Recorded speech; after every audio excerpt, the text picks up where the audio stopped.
Hi there, I'm John Green. This is Crash Course World History, and today we're going to talk about Islam, which, like Christianity and Judaism, grew up on the east coast of the Mediterranean. But unlike Christianity and Judaism, it's not terribly well understood in the West. For instance, you probably know what this is and what this is. You probably don't know what that is.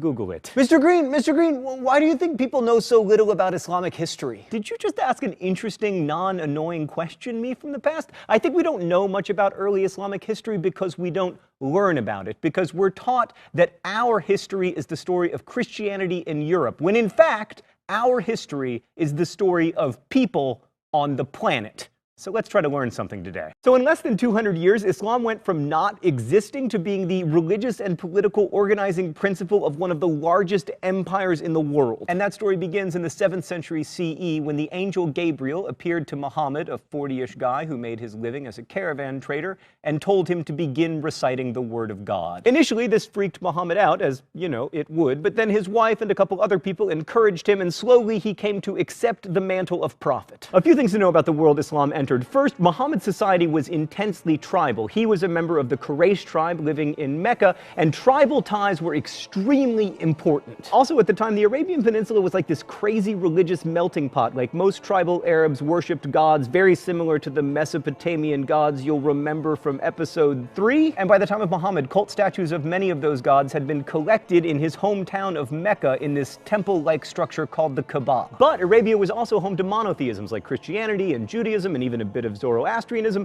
so the message that there was only one God wouldn't have been like as surprising to Muhammad as it was, for instance, to Abraham. Also, and this will become very important, the northern part of Arabia was sandwiched between the Byzantine Empire and the Persian Sasanian Empire, and you'll remember those guys were always fighting. They were like snowboarders and skiers, or like the Westboro Baptist Church and everyone else. At its core, Islam is what we call a radical reforming religion. Just as Jesus and Moses sought to restore Abrahamic monotheism after what they perceived as straying, so too did Muhammad. Muslims believe that God sent Muhammad as the final prophet to bring people back to the one true religion, which involves the worship of and submission to a single and all-powerful God. The Quran also acknowledges Abraham and Moses and Jesus, among others, as prophets, but it's very different from the Hebrew and Christian Bibles. For one thing, it's much less narrative, but also it's the written record of the revelations Muhammad received, which means it's not written from the point of view of people. It is seen as the actual word of God. The Quran is a really broad-ranging text, but it returns again and again to a couple themes. One is strict monotheism, and the other is the importance of taking care of those less fortunate than you. The Quran says of the good person, spends his substance, however much he himself may cherish it,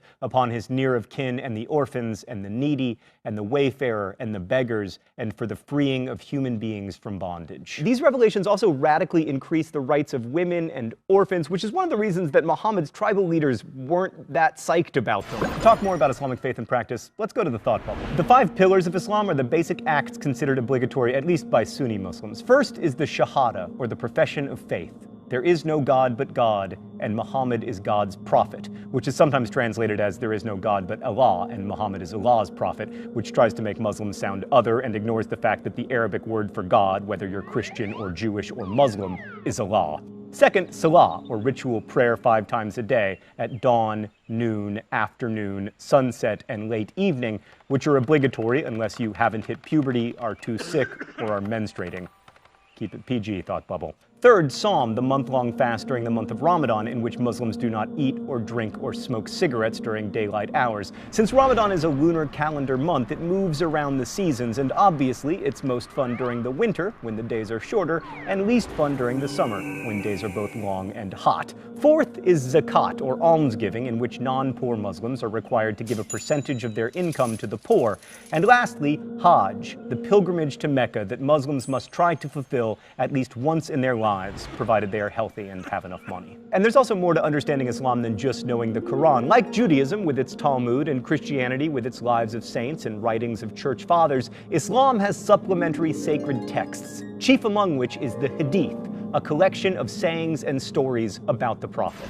Thanks, Thought Bubble. One more thing about Islam. Like Christianity and Judaism, it has a body of law. You might have heard of it. It's called Sharia. Although we tend to think of Sharia as a single set of laws that all Muslims follow, that's ridiculous. There are numerous competing ideas about Sharia, just as there are within any legal tradition. So people who embraced this worldview were called Muslims because they submitted to the will of God, and they became part of the Ummah, or community of believers. Being part of the Ummah trumped all other ties, including tribal ties, which got Muhammad into some trouble and brings us, at last, back to history. So as Muhammad's following in Mecca grew, the Ummah aroused the suspicion of the most powerful tribe in Mecca, the Quraysh. And it didn't matter that Muhammad himself was born into the Quraysh tribe, so the Quraysh forced Muhammad and his followers out of Mecca in 622 CE, and they headed to Yathrib, also known as Medina. This journey, also known as the Hijra, is so important that it marks year zero in the Islamic calendar. In Medina, Muhammad severed the religion's ties to Judaism, turning the focus of prayer away from Jerusalem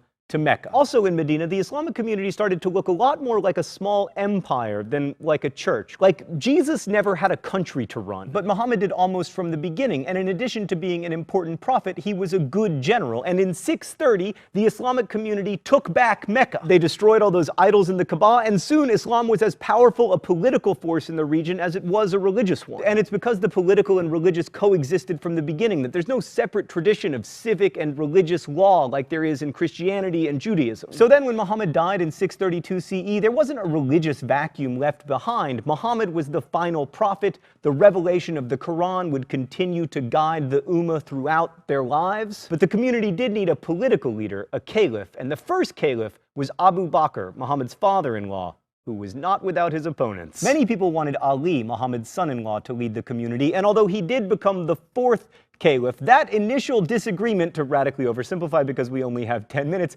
began the divide between the two major sects of Islam, Sunni and Shia. And even today, Sunni Muslims believe Abu Bakr was rightly elected the first caliph, and Shia Muslims believe it should have been Ali. To Sunnis, the first four caliphs, Abu Bakr, Umar, Uthman, and Ali, are known as the rightly guided caliphs, and many of the conservative movements in the Islamic world today are all about trying to restore the Islamic world to those glory days. Abu Bakr stabilized the community after Muhammad's death and began the process of recording the Quran in writing, and started the military campaigns against the Byzantine and Sasanian empires that within 116 years would allow the Islamic Empire to go from this to this. His successor Umar was both an uncommonly good general and a brilliant administrator, but like so many other great men, he proved terrible at avoiding assassination, which led to the Caliphate of Uthman, who standardized the Quran and continued both his predecessor's tradition of conquest and his predecessor's tradition of getting assassinated. Then Ali finally got his turn as caliph, but his ascension was very controversial, and it ultimately led to a civil war, which eventually led to the emergence of Uthman's tribe, the Umayyads, as the dynasty that would rule over an ever-expanding Islamic empire for more than 100 years. It's common to hear that in these early years Islam, quote, spread by the sword, and that's partly true, unless you are,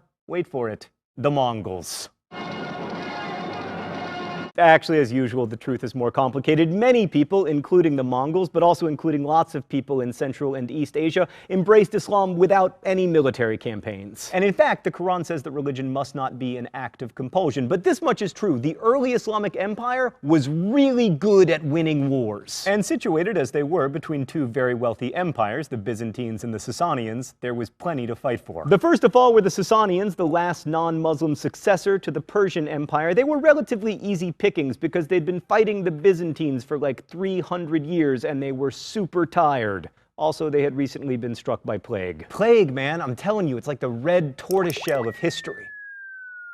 But in those early days, they did pry away some valuable territory like Egypt and the Holy Land, and then eventually they got into Spain, where various Muslim dynasties would entrench themselves until being expelled in 1492. But as good as they were at making war, it's still tempting to chalk up the Arab success to, you know, the will of God. And certainly a lot of the people they conquered felt that way. Wars in this part of the world didn't just pit people against each other, they also pitted their gods against each other. So while the Islamic Empire didn't require its subjects to convert to Islam, their stunning successes certainly convinced a lot of people that this monotheism thing was legit. Once again, John Green proving super hip to the slang of today's young'uns. So in a period of time that was, historically speaking, both remarkably recent and remarkably short, a small group of of people from an area of the world with no natural resources managed to create one of the great empires of the world and also one of its great religions. And that very fact may be why people of Western European descent remain largely ignorant about this period. Not only were the Muslims great conquerors, they spawned an explosion of trade and learning that lasted hundreds of years. They saved many of the classic texts that form the basis of the so-called Western canon while Europe was ignoring them, and they paved the way for the Renaissance. While it's important to remember that much of the world between Spain and the Indus River wasn't Arabized, most of it was so thoroughly Islamized that these days we can't think of the world we now call the Middle East without thinking of it as Islamic. Like perhaps the greatest testimony to Islam's power to organize people's lives and their communities is that in Egypt, 5 times a day, millions of people turn away from the pyramids and toward Mecca. Egypt, birthplace to one of the longest continuous cultures the world has ever known, is now the largest Arab country in the world.